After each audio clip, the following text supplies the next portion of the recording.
Hello, everyone. My name is Danielle Ruger-Morowski, and I am the Associate Director of Partnerships at Parker Dewey. And I'm very excited to get the opportunity to talk to all of you today about Parker Dewey Micro-Internships. It looks like we've got a good-sized group today. So some housekeeping. I will be keeping an eye on the chat. If you have questions along the way, please feel free to pop those in there. If I get behind, I will catch up on the end, but usually I'm pretty good at being able to address those live. Please also don't hesitate to say hi in the chat if you'd like to. For those of you who haven't already filled it out, although I see 70% of you have, go all of you. We do also have a poll asking what are some of the challenges that you are facing as you are trying to launch your career and begin building experience. So we'd love to know that too. So to get started, very much in line with that poll, want to kind of go through some of those challenges that ended up in that poll because we've been hearing from students and recent graduates that they are very real ones. So things like not knowing what you want to do, maybe not having transportation that would allow you to get traditional internship. Maybe you're having struggles getting selected. That whole circle of how do I get experience without having experience, and you're just stuck in that loop. Maybe you're seeing opportunities, but they're unpaid, and you're looking at your budget going, that's not realistic. Or maybe you just don't have a lot of time.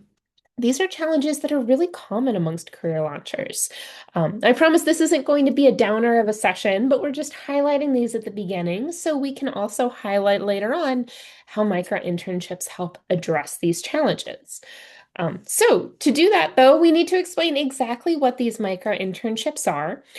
In short, they are short-term paid professional projects. So delving into this a little bit, when we say short-term, we mean it. Parker Dewey micro-internships are typically between 10 and 40 hours, not per week, but in total. There's a project that you do within typically 10 to 40 hours, and when you're done with the project, you're done with the micro-internship. So for those of you who just do not have a lot of time, it looks like that's not the primary group in the room today, but there are a couple of you. This is something that can be fit even into the busiest of schedules. Every single Parker Dewey Micro internship is also paid. So it looks like just less than half of you today said, I can't afford to take an unpaid internship. With these Parker Dewey experiences, every single one is compensated, and you'll see on the platform what the pay associated with that micro internship is before you even apply. So you can determine if that amount of time is worth the money that you would earn if you can make that work with your schedule. Most of these projects are also remote. So for those of you who lack transportation, I see a couple in the room here. This is something that you can do even if you do not have a way to get to a second location. And they're always professional. So they're using skills that all of you are learning in degree programs, even if it's things that you're learning in your first or second years. So we have a wide range of types of projects on the platform. Some of them are looking for students that already have some developed skills and using the micro internship as an audition for a specific longer term opportunity. That could be for a traditional internship or a full-time role. And then there are other companies that are using these micro internships as a way to expand their talent pipeline, to reach some of you earlier in your first or second year, so that way you have an awareness of their industry and their company as you're making decisions about your majors and what classes to take. So with that in mind, make sure you keep a close eye on the project descriptions. We're going to talk about that too. But some of the projects are very straightforward and can be done by first or second year students. And we see them from all different types of departments and industries. So we could see a project writing a blog post, another project analyzing a set of data, another doing research on a specific market. There's lots of different types of opportunities. So hopefully what I was breaking down what a micro internship is, the benefits of doing these short-term projects were clear, but just in case they weren't, gonna spell them out. One is the accessibility. Even if you don't have a car, even if you don't have a lot of time, you can do these projects. And it gives you real experience that you're able to add to your resume or your portfolio. Now, as you're going to see when we hop into the platform, there are lots of different companies that post micro internships, but a common thread across all Parker Dewey micro internships is regardless of what company you're working with, we, Parker Dewey, are the employer of record. So when you get paid from Parker Dewey. And when you add this to your resume or your LinkedIn, regardless of what company you worked with, your employer is going to be listed as Parker Dewey. And we'll get into that a little bit more here in a bit too. Now, with most of these projects, they're rather independent. So you do get the chance to meet with the professional at the company and expand your network. But after that kickoff meeting, most of the project is going to be done by you whenever it works in your schedule, wherever you have a reliable Wi-Fi connection, as long as you meet the deadlines or any milestones set along the way. So that flexibility is a big appeal for a lot of students. If you're not sure what you want to do next, I see we've got a few of you in the room today too. This is also a really nice way to do some career exploration without having to start with a big commitment. I think I already kind of mentioned there are companies that use these as auditions for longer term roles. So if you do a great job on a micro internship, you might find a traditional internship or full-time role waiting on the other side. And I know we already covered it, but highlighting again because we know it's important, all micro interns are paid. So at this point, you may be wondering, all right, can I do these micro internships? Am I eligible? Is it worth me hanging around for the rest of the webinar? To engage in micro internships, you do need to be at least 18. And that's because micro interns, again, are independent contractors of Parker Dewey. So to be able to engage, you have to be considered an adult. These are open to students or recent graduates from US-based higher education institutions. Now, I often get a question about whether or not there is a cutoff for recent graduates. How long can you use it after you've graduated? An important thing to keep in mind about Parker Dewey is employers are most often using it as a recruiting tool. They are trying to find and audition talent for longer term opportunities. So if you're already working full time somewhere where you plan to stay and you're just looking for a side hustle, or if you're looking to make your career out of doing gig work, you're probably not going to find Parker Dewey very helpful. But if you're still trying to figure out where you are going to land full time after graduation, or maybe you started a role and realize it's not the right fit for you, you're looking to make a pivot and get your foot in the door elsewhere, those are good ways to use Parker Dewey. I also get a lot of questions typically about international students and whether they can do micro internships. And the answer is it varies from school to school. Every school has their process for CPT and OPT, and the requirements and processes can vary pretty significantly. So, if you are an international student, your first step is to check in with either International Student Services or academic advising. They should be able to give you guidance if they're not the right folks and see what the process is at your institution to make sure you're eligible because international students do need to have work authorization. Another nice thing about micro internships is because the micro interns are independent contractors, this is also open to undocumented students as long as they have a valid ITIN number. So, eligibility covered. Now we want to get into some of the details about how this actually works. Creating your profile, applying, getting selected. So before we jump into that, a reminder again of Parker Dewey's role in all this. You're going to see projects from a variety of different companies, but us, Parker Dewey, we are the platform where you'll look for those opportunities. And we are also the employer of record. So again, when your pay comes, it comes from Parker Dewey. We're the ones keeping an eye on all the projects to make sure they're appropriate. We're the ones you can reach out to along the way if you have any trouble with your micro internship. And we are the ones that you will see at events like this and our office hours if you have questions or need support. A reminder again that we are keeping an eye on the chat. So if you have questions, we haven't seen any yet, which is kind of unusual for a group this size, but please feel free to jump in there. What we're going to do next is talk about setting up your profile and best practices. If you don't already have a Parker Dewey profile, I just put a link in the chat. This is where you can get started. If you already have a profile, now is a good time to log in so you can follow along with some of these best practices. So what I'm going to do to start is review those pieces of the profile that are required, the things that you need to fill in before you can even start applying to micro internship opportunities. Now, those are going to be the very base things. And honestly, if you apply with just those things, the chances of getting selected are not nearly as good as they would be if you do some of the other steps that we're going to review in a second. So we're going to start with those base things first, then we're going to circle back and talk about the best practice things. I see the chat is starting to come alive, so we'll answer those questions first. I see someone asking, are there options for full-time internships?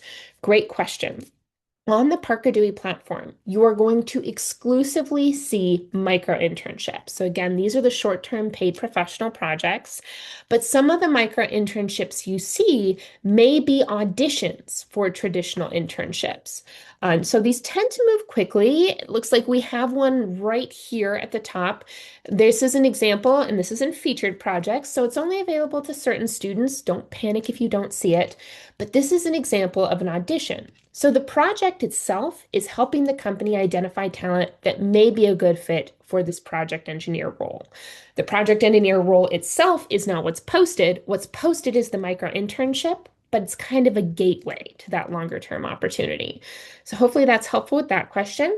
I see another, how often are new roles added or rotated? This is a fabulous question because one of the hallmarks of Parker Dewey micro-internships is these bad boys move quickly. Most of these projects are going to make selections within a week or less of posting. Sometimes, I don't know if we've got any posted in this way at this moment, you might even see projects that have a start date a couple of days in the past. I'm not seeing any. Oh, here's a good example of that, a start date a couple days in the past. What this means is that's when the employer was hoping to make a selection. It could be that they're just a little bit behind, or it could be that they haven't gotten a candidate they're excited about yet.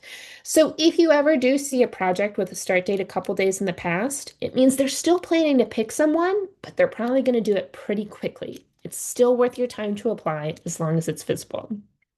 So a good rule of thumb for all of you is to log in regularly, because if you only log in once a month, for example, you're probably only seeing about a quarter of the opportunities available to you for that month. I see someone saying that they got selected for a micro internship recently. Congratulations. And they were asking a question about the start date. So some of those things that we were just talking about, they might adjust a little bit based on expectation versus reality. If you've been selected for a micro internship, but you got selected after that anticipated start date, and now you're wondering, well, what impact does that have on the end date? When you have the kickoff call when your supervisor, that is a perfect time to ask those questions. Or if you have a really tight deadline, you applied for that project because you were thinking, I could make that work, but you're not sure if the end date gets pushed back, if you could still make that work. Don't hesitate to reach out to the Parker Dewey team. We can help you navigate it and help you explain to the employer, if they selected a little late, you're just not available for that anymore. If you are having trouble getting in touch with your micro internship supervisor, another great opportunity to reach out to the Parker Dewey team. We can also help you reach out and make sure the two of you are getting connected. I see another question. If Parker Dewey is the employer of record to be listed on your LinkedIn profile or your resume, can the student use the specific employer's name as a bullet point? Fabulous question. And the answer is it depends. So one of the things we're going to review a little bit later on, but I'm going to jump ahead to give you the resource, is our success checklists, which I promise are in here. There we go. And after the success checklist, you're going to find the post-micro internship success checklist. So in this checklist, it gives you guidance for how to add this to your resume and your LinkedIn and for how to describe the client. So there's a reminder here to make sure you ask, when you agree to use the Parker Dewey platform, you're agreeing to something known as a NDA or a non-disclosure agreement, which sounds very fancy and legalese and intimidating, but all it means is unless you have permission from the employer, you're just not going to name them. And also, if they share any secretive information with you as part of the micro internship, you're not going to go blasting that out to the world. Now, most of the time, these micro internships, they're very short projects. They're not going to require onboarding, much less sensitive information, but it's just a catch-all that helps the employers feel more comfortable. So the short answer to that is they give you permission, for sure. Put them in the bullet points. If they haven't explicitly given you permission, though, make sure that you are describing the employer instead of naming them. Somebody said they've created a profile, but they haven't received any notifications about any opportunities. So after you create the profile, that's when you're going to look at the opportunities and you see what's available and you proactively make the decision to apply. Now, some students have asked, is it possible to get email reminders about new projects or things like that? So, just to give you some context for why that's not a thing, when I say these are posted regularly, I mean it. And if we emailed y'all every time a new one was posted, you would get sick of Parker Dewey rather quickly. So, that's why we leave it to you when you have a moment, check in regularly, see what's posted, but we're not going to blast your inbox every time there's something new. We also don't allow students to set up, any sort of agent for a specific type of opportunity because something we see consistently on Parker Dewey is students will see a project and maybe it has nothing to do with their major or anything they thought they wanted to do, and they go, huh, I didn't know that was an option. That's kind of interesting. And then those projects end up leading to whole full-time roles in industries they would have never included in a filter if they could set up an agent. So that's why we encourage you log in regularly, be open-minded, but we're not going to email blast you about new opportunities. I see someone asking, do they sometimes end up turning into a full-time position? Heck yeah, they do. So again, I've got these a little bit later in the presentation, but we have some success stories here. And a lot of these have had that experience. I'm scrolling because I know I've got three in a row right together, I think. Alex turned into an internship, turned into a full-time role. Claire turned into a full-time role. Jessica turned into a full-time role.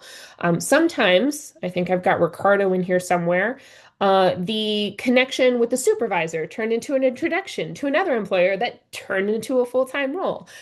So it definitely does happen. And if you're inspired by seeing how other students are using these, please check out those success stories that I put in the chat. Also going to slide my slides back here. So next up, going to get rid of some of these open tabs and catch up some more. Since the internship is short term, is it possible to have more than one? Another great question. And the answer is yes. Now, it typically is going to take you a few applications to get selected for a micro internship. Hot statistic for everyone. Students and recent graduates who have applied for more than five, 1, 2, 3, 4, 5 projects are more than 3 times as likely to get selected as those who apply for less than five. Now, that's not to say you're never going to get picked for the first project you apply for. It does happen, but it is significantly more likely after you've applied to a few projects. To some extent, persistence and numbers, they do play a role. So, since it normally takes a few applications to get selected, my advice to all of you is apply to any and all micro internships that interest you. Because you might get some, you might get none, you might get multiple, but don't hold off on applying because you think you'll get selected for too many. It's going to take a few. Now, if you do get selected for one and that is your maximum bandwidth, you're like, I can't take on multiple at one time, you do have the ability to retract your application from the applied tab. You'll see it in the active if it's still being considered, and there will, if you had anything in this section, there would be an opportunity to retract it. Now, even if you've applied for multiple, you get selected and you forget to do that, and then you get selected for another one, and then you panic going, how am I going to manage this? Reach out to the Parker Dewey team. We can help you massage it over and help the employer pick somebody else. Obviously, it would be better if you were able to do that ahead of time, but the summary is apply for any projects that interest you. You could do multiple at once. We've had some who have done nearly 20, some who have done over 20. You can definitely do multiple. Someone asking, since they move so fast, is there a way to be notified? I think we already covered that one. It is just a login regularly type of situation, but hopefully the context for why that is was helpful. I see someone asking, does location affect the opportunities you see on the platform? No, it does not location alone. So when companies are posting, they do get to decide who sees the opportunities. And we do see that most of the employers who are using the platform are deciding to feature to specific schools. So it's not so much about your location, but you will see different opportunities depending on your institution a lot of times. So anything that y'all see in this featured project section, that means it's something available to your institution but not necessarily available to everyone. So if you see this featured project section when you log in, give anything in that section a little bit more consideration. The odds of selection are a bit better since not as many students can see it.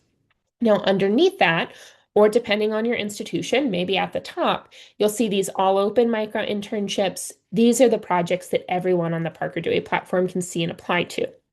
Now, something else to take into consideration when you're looking at the number of opportunities is that, this has one project posted here, but these projects may be selecting multiple micro interns. This is most often the case if this is an audition for a longer term project. So the company may be selecting 5 or 10 micro interns for that one project, and whoever does the best job is the one that will get the traditional internship offer or job offer. So, all that to say, what looks like just 5 opportunities may actually be 25 opportunities or 50 opportunities. So, don't let a limited number of opportunities lead you to believing, "Oh, there's no chance I'll ever get selected." You never know how many they're picking for. I love the question. How do you stand out in applying? That is a perfect segue to doing the profile and talking about how to increase your likelihood of being selected. To the person who's asking, how can we know if they're selecting multiple? It is a tricky one. You don't. But again, if context is helpful, the reason you don't know is because sometimes we've seen employers who set out to hire just one micro intern and they get multiple candidates where they're like, oh my gosh. I love both of these candidates, or maybe all 3 of these candidates equally. I actually have to pick all of them. I only set out to pick one, but I'm going to pick multiple. So you, as the applicant, you don't know if their goal is to pick one or to pick multiple because we don't want you to say, oh, they're only picking one. There's no way I'm ever going to get it. It's not worth my time to apply because they could change their mind and end up picking multiple. So we want you to throw your hat in the ring. I hope that makes sense. All right, so back to the profile, some of the basics. Things that you put in any profile, your name, your email address. Something that is required is the current address versus permanent address. So current, I want to make it clear too, we're not asking for your street address. For safety purposes, do not put that in there. We just want to know your city, state, and zip. And this is because some employers, again, are using this as an audition for a longer term role. So if you are currently in the same area or nearby to where they are, that might help them to know, okay, this is a pipeline for an in-person opportunity. This student could conceivably do this. Similar logic for permanent address. Where are you spending your academic breaks, like winter or spring break or summer? Could you potentially come in and do something in person if the micro internship experience with you is a success and you impress them? Now, this is not relevant for every micro internship, and a lot of times it's not going to make a hill of beans difference in who they select, but it's relevant for enough of those employers that that's why we require that piece. Another required piece is work authorization. Make sure that you review that, select the appropriate option. And then moving on to the next required, but for each question, you could say prefer not to disclose, demographics. I want to be super clear, the employers do not see this information. This is just for Parker Dewey to know about, and that allows us to know if we are meeting our goals. So something we set out to do with Parker Dewey is make sure there is an equitable and accessible way for students to get experience. A student who is a fabulous candidate shouldn't not have an opportunity just because they don't have a car. Just an example, or just because they can't afford to do an unpaid internship.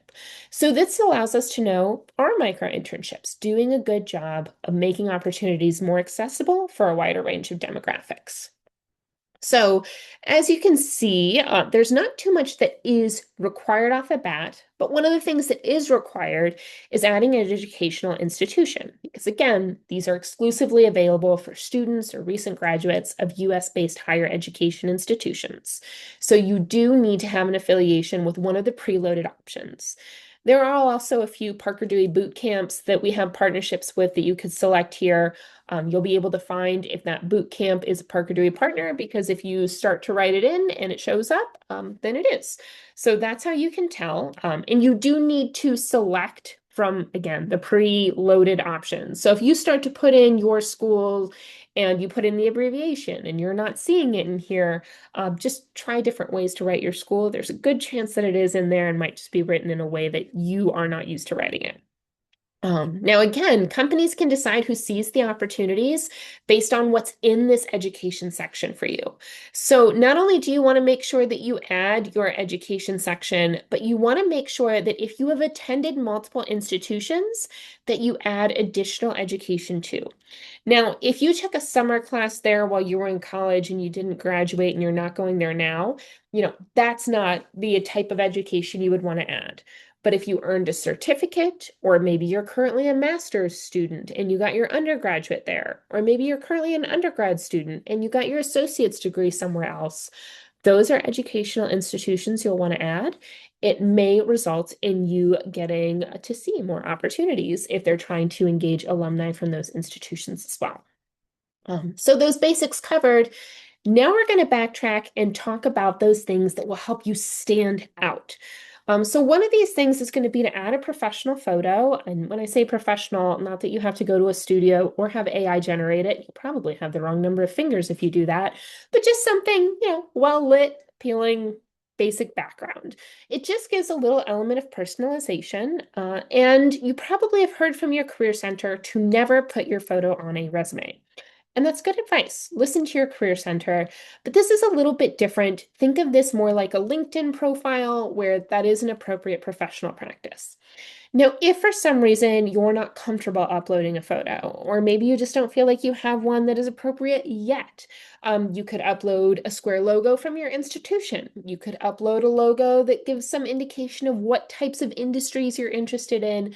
But I do recommend doing something to personalize it so they kind of have something to associate with your application and help you stick in their mind. Another recommended piece here is the personal statement. So this is not like an essay personal statement that you might write for grad school or anything like that. In fact, you are limited to 255 characters, but this is a good opportunity for you to just tell a little bit about who you are and what you are looking for on the Parker Dewey platform. So we do have a resource for you if you're not sure what to put in that personal statement section, and that is our professional communication tips. So going to go ahead and reshare my screen here. Thanks for bearing with me for a second. And I will also put those professional communication tips in the chat. So this is going to help you really at all stages of applying for micro-internships and getting selected. For that personal statement, you are going to go to that preparing to apply. And this is going to give you just a little template, a little formula, if you will, for what you can put in that section if you're not sure how to get started. And again, it doesn't have to be this formula, but if you need some help with getting going. So the formula is to start with maybe one or two adjectives that are both genuinely true of you and relevant to the types of opportunities you want to apply for.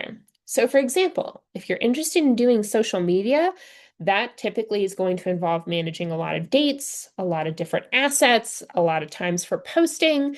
It requires someone who's pretty organized. If that is accurate to you, you're an organized person and that's your interest, that could be a good example of an adjective to highlight.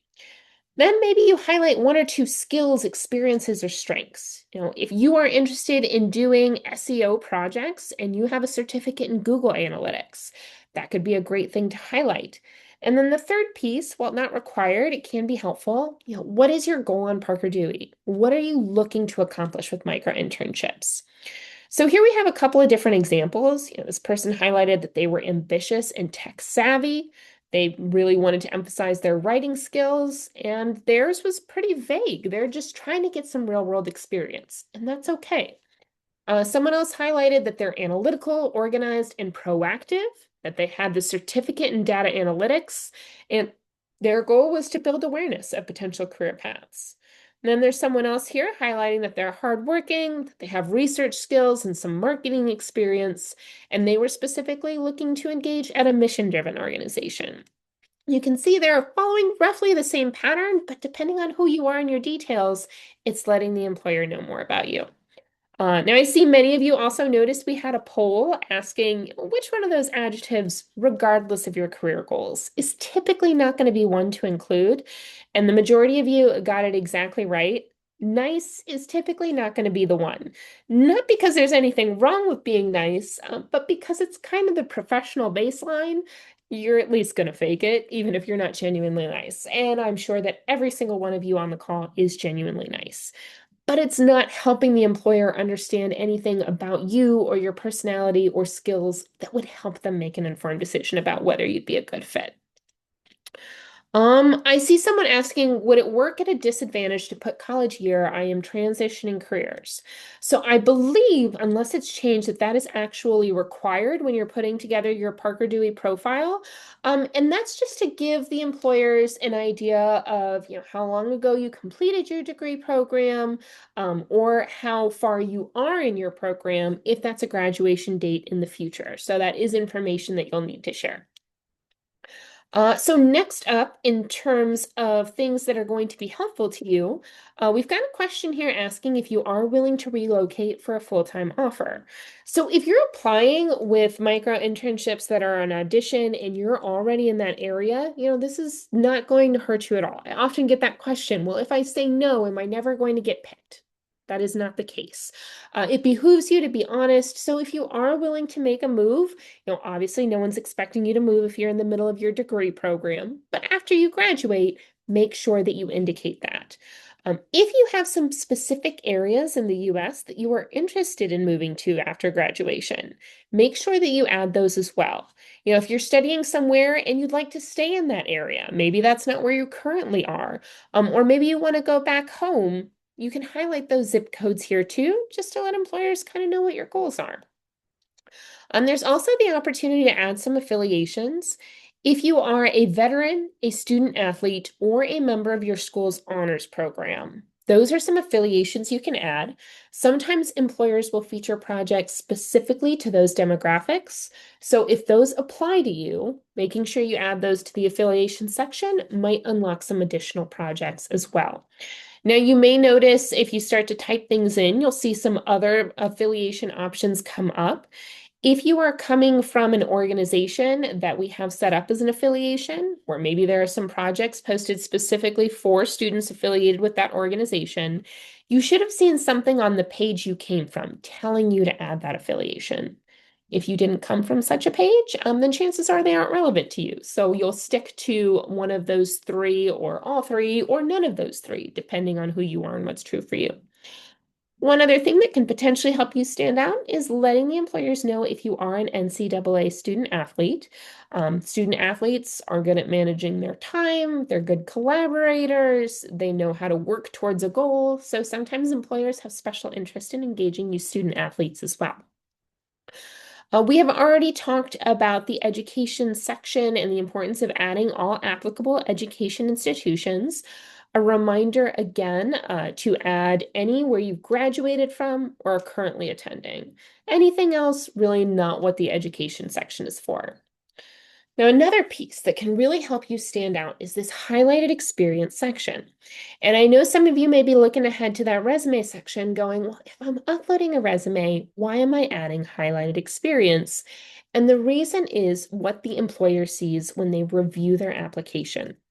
And they're going to see something kind of similar to what you see in the preview tab. And as you can see here, this experience section, they can see, but the resume would show up as a document that they'd have to click on. So what I encourage you all to do is use that experience section as kind of a teaser. It's not where you put every experience you've ever had. You can have more on the resume, but in that section, pick 1 to 3. If you've got 5 really relevant experiences, you could go bigger, but usually 1 to 3 experiences that most directly demonstrate the skills that you'd like to apply to a professional project. Now, oftentimes folks will ask, what if I don't have any experience? Because that's the case for a lot of you, I imagine. You're trying to get that first experience to leverage it into more experience. This doesn't have to be jobs or internships. You can see from the examples, if you've done class projects, extracurricular projects, even passion projects that demonstrate skills you'd like to apply to a real micro internship, those can be beneficial things to add there. The next section is going to be the resume section, and this is an important one. We have seen that employers have a strong preference for candidates that have added a resume to their profile. Even if there's not a lot on that resume yet, it just speaks well to your sense of professionalism. So if you don't already have a resume, book a visit to that career center, make sure that you're getting one put together and that you are having it reviewed. Now, a good best practice when you're applying for traditional opportunities is also to customize that resume for every opportunity you're applying for to make sure it's speaking to skills that are relevant to that internship, job, what have you. And that is definitely still a best practice. Follow that in all other areas of application in your life. With Parker Dewey, however, you can only upload one resume, and you may be applying to projects that speak to a variety of interests. So on our platform, the advice is to make sure you have the one resume. You can have different sections to say, if you're interested in data analytics, like data analytics experience, creative experience, you could have different sections, but it's just going to be one resume on Parker Dewey. Still make sure you update it whenever you have a new relevant experience, but you don't have to customize for every micro internship you apply to.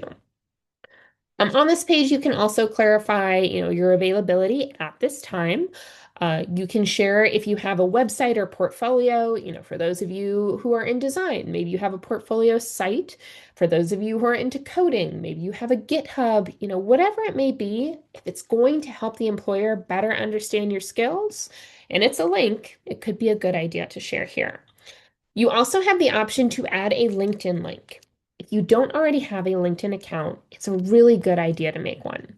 It's free. You'll be able to connect with your supervisor there and or request a recommendation. It's just seen as a good professional practice. So definitely encourage folks to create a LinkedIn account and put that link here. I see I've got a couple other questions. If I graduated but was an NCAA student athlete, should I indicate yes? Yes, even if you've graduated. If you are now or wherever an NCAA student athlete, hit that yes button. The next question, does the resume link allow us to use personalized resumes? Oh, a question that I just answered without even having seen it, but hopefully that response was helpful. You do not need to customize for every opportunity. Upload one with broad appeal.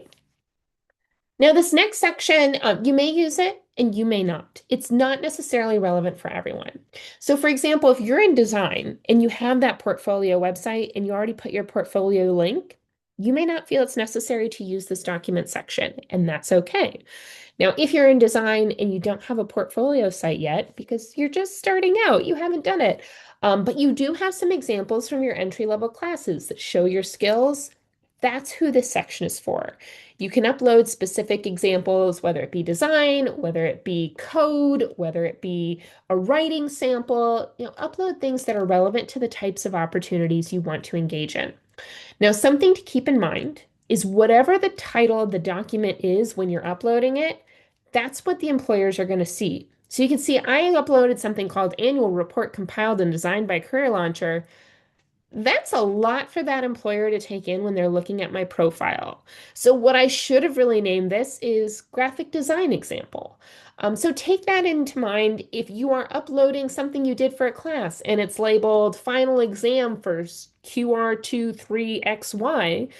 They don't know what that course code means. They're less inclined to click on it and see your skills if they don't know what it is they're going to be clicking on. And then this preview section allows you to kind of just review your profile. I encourage everyone to take a look and see, is this someone that I would hire? And if the answer is no, then maybe revisit adding some highlighted experience or making sure that resume is updated and those types of things. Oh, I see someone asking a great question. Do I add certificates in the document section? You certainly could. You could add them there, or you could add certificates in the highlighted experience section, or you could do both. Depending on where you are in your career journey and how much experience you have, where you highlight some things might change. So if you have those certificates, but you don't really have a lot of other experience yet, I would say do both. Add it in your highlighted experience section, upload the certificate, and make sure the name of the certificate is clear when you add it to that document section. If you have a lot of other experience, maybe you stick to highlighting that other experience here and you just upload it in the document section. So it'll depend on what experiences you have and what is most beneficial to you to highlight. But great question. All right, folks. So that is the profile. Next, we're going to talk about how to look at and apply for opportunities. But if you have any other questions about the profile, please do not hesitate to put those in the chat. Now, once you've set up the profile, you can hop over to the dashboard, and this is where you're going to see the micro internship opportunities. So again, sometimes some of you are going to see projects in this featured section. Others of you may see it starting with all open micro internships. Regardless, you can review the projects, and based on their titles, you can get a sense of, is this something that I am interested in applying for? If you are interested based on the title, you can hit the drop down to learn more about the opportunity. So you'll be able to see the anticipated start date, when they'd like it completed. Sometimes they're quick turnarounds like this one. Sometimes you've got multiple weeks or maybe even a couple months. It's determined by the employer and their needs when they post. You'll be able to see the estimated number of hours, and it's estimated because micro interns don't need to formally track their time. You're paid based on completion of the project, but we do ask employers to give a ballpark so we can make sure that whatever they're asking for could reasonably be completed in that time, and to make sure that the compensation is appropriate for y'all. So that's to say, if this is your first time doing this type of project, you're being really meticulous, really intentional, maybe taking a little extra time on things that typically wouldn't need that much time, but since it's your first time doing it professionally, you're really leaning in. Maybe it's going to take you an extra 15 minutes or a half hour, and no one's going to get frustrated because they have already set what they are paying for it. Now, alternatively, if you're like, oh my gosh, I could do this research, I've done something similar, I know how to do this really efficiently, maybe you get this micro internship done in 18 hours or even 15 hours. As long as it's well done, that is not a problem at all. This is still what you earn. So if you decide you're interested, you'll hit apply, and you're going to see some questions here. Now, the first question is always going to be, why do you think we should select you for this opportunity? So this is a great question to practice answering. To the question that was asked earlier, how do we stand out? These application responses are a big one. Sometimes employers will leave that, why do you think we should select you question as the only question. So make sure you're answering thoughtfully, and I'm going to go over some tips for answering. Before I do, though, I want to highlight that sometimes there are additional questions. It's up to the employer. They get to decide if there are extra questions and what those questions are. So some will leave this as, again, the only question, and others will add multiple. You're also going to see a few yes or no questions, and the employer does not see these responses. This is just for us on the Parker Dewey team, so we can highlight to employers, for example, that you all, because micro internships are so short, you're more likely to try out a micro internship project with a company you maybe aren't familiar with than you are to apply to an internship or a job right off the bat with those organizations. There are a lot of companies out there trying to reach quality early career talent and make you aware of the great opportunities they have. So, us being able to share that highlights to them, this is a great way to reach all of you. So, that stated, tips for how to apply to these projects. Down here in these professional communication tips, putting these in the chat again for everyone. We were in the preparing section. Now you're going to move to the when applying because this is going to give you some guidance for how to apply or how to answer these questions. So here we have an example of two responses. It's a social media project, let's imagine, and the question again is the why should we select you for this opportunity? So we look at response one. A student said, you should pick me because I have experience doing attention-grabbing social media posts. It's absolutely not a bad reason to pick someone for a social media project. You want someone to grab attention. But let's imagine that there are two colleagues talking about who to pick for this project. Colleague A. Hey, colleague B, I need to pick someone for the social media project. Who do you think we should pick? We've got a good number of candidates here. Colleague B. What about the one that has experience doing social media projects? Colleague A. It's a social media project. They all said that they do some social media. I don't know which candidate you're talking about. And C. Now, let's look at this second response, where they gave the same reason, because I've experienced doing attention-grabbing social media posts, but then they used something called the STAR method to describe a specific situation, a task, an action, and a result. They told a little story. So the situation, as the social media chair for my sorority, the task, I was in charge of our social media for this event. The action, they planned a series of posts, and the result, one of the videos got record engagement. It led to more people signing up for the event. Now, let's imagine that this candidate took it one step further and they made a PDF that had the links to the different social media sites for their sorority. So the employer can actually go to those channels and see their work in action. Let's replay that conversation between colleagues. Colleague A, hey, who do you think we should pick for that social media project? Colleague B, did you see the one that did the videos for her sorority promoting that Night in Pink fundraiser? I thought those were just so cute. Colleague A, I did see those. I know exactly who you're talking about. Let's pick them. End scene.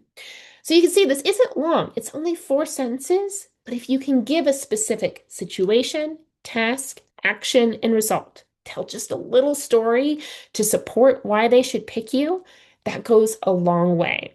And that stands for the why should we select you and really any other question they ask.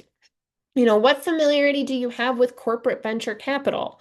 If you say, I've worked with it before, that's not going to help you stand out. If you say, I worked with it when situation, task, action, result, that's going to help you stand out to the employers when they're making decisions. And this is just like anything else. The more you practice, the better you're going to get at it, and the quicker you're going to be able to churn out these quality responses. Um, Now, if you need, just going through some of the things we've already covered, additional tips for how to respond, we do have some others in this resource right here. I'm going to put this blog post in the chat. It's got some more step-by-step tips for how to consider these questions, what to think about. Usually, as long as you're following that STAR method, you're in good shape, but these just give you some other things to take into consideration. And if you are the type of person that prefers examples, we also have examples of application responses that have been selected and some that have been submitted but not selected. We also give you some context as to what they did if they weren't selected that maybe gave them a hard time or maybe kept them from being selected. And for those that were selected, what are some of the things they did really well? So please feel free to check out those examples too. Also want to give you all a little bit of a sneak peek about what the employers see when they're considering your applications.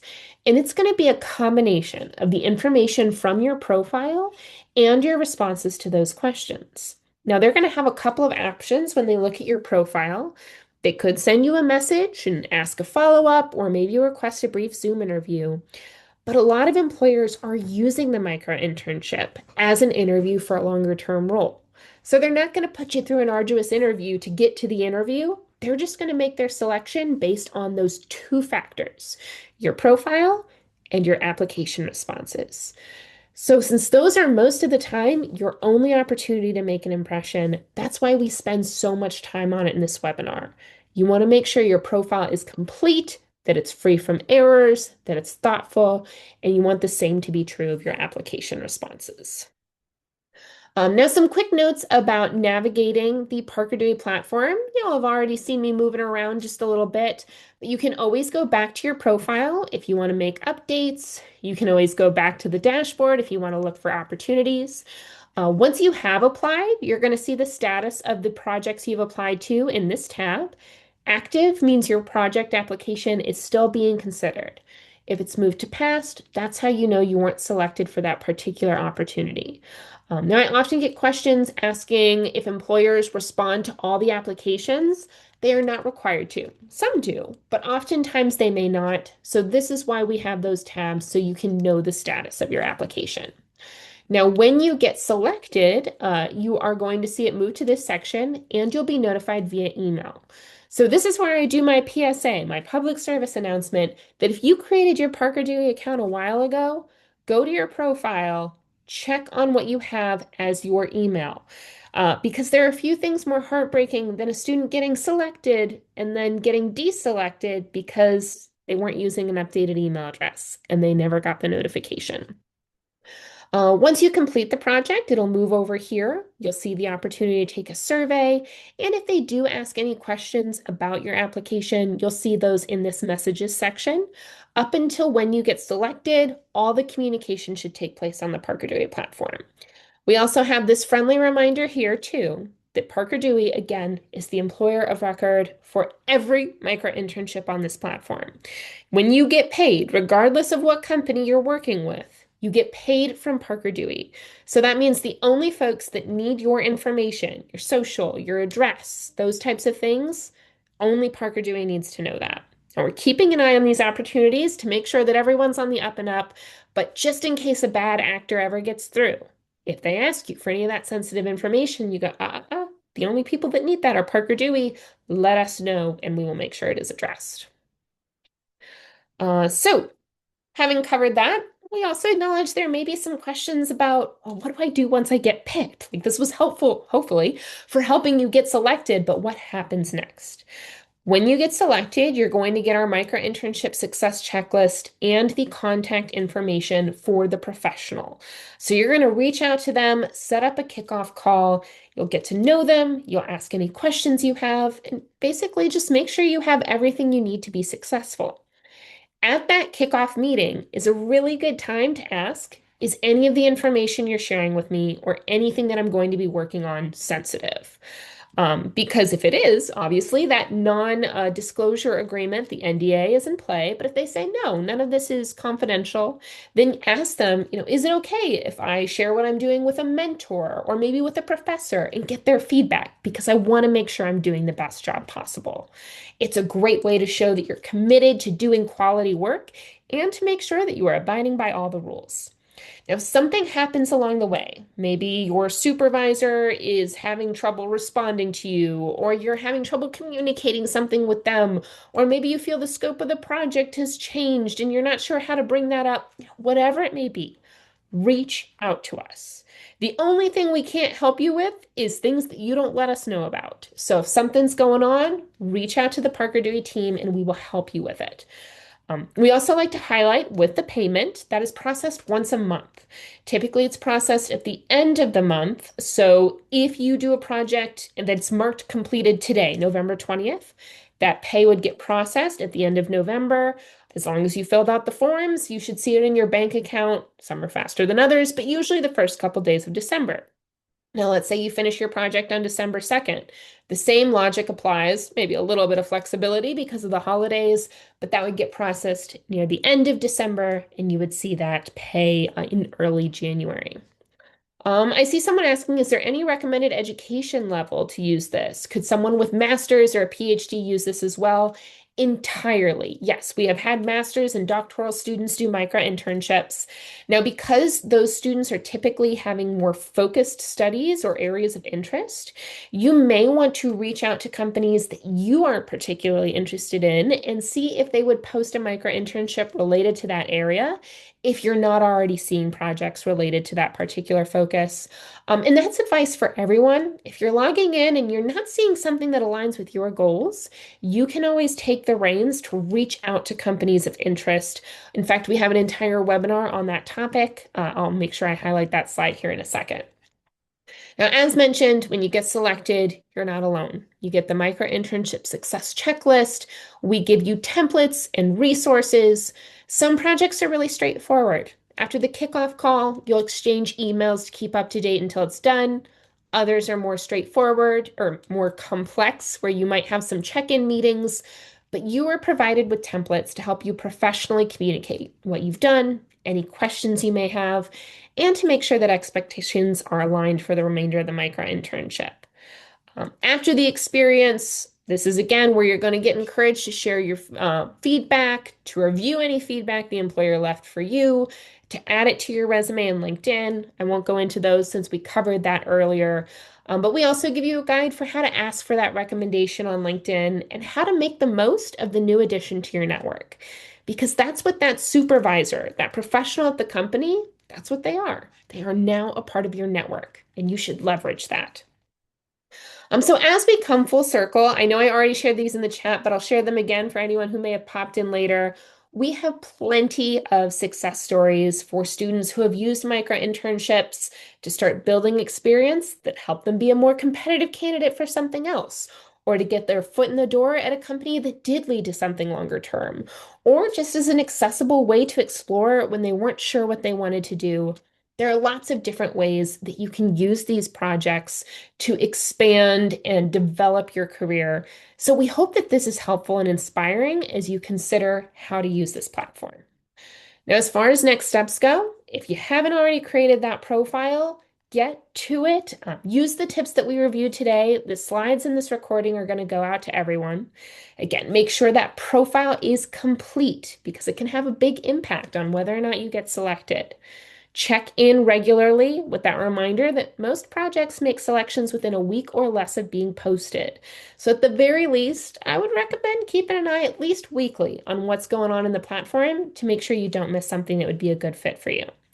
When you do see something you're excited about, don't sit on it. Make sure you apply as soon as possible. So that goes back to the importance of having your profile ready. And here's the link to that webinar I had just mentioned in case anyone else is interested in that.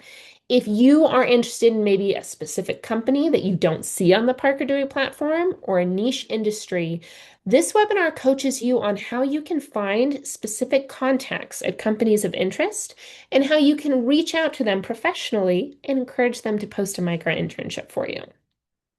One other resource for y'all, we do have a LinkedIn page that has tips, perspectives from other micro interns, reminders about events, just lots of resources. So when you create that LinkedIn account, if you don't have it already, highly encourage you to make sure you give that a follow as well. So with that, I will hang around a little bit for some questions. I see I've got a couple to catch up on in the chat, but so we can tie up the recording nicely, just want to say thank you all so much for joining me today. I hope that this was helpful. I really appreciate all your questions and your engagement in the chat, and I'm looking forward to hopefully having some success stories about some of you in the very near future.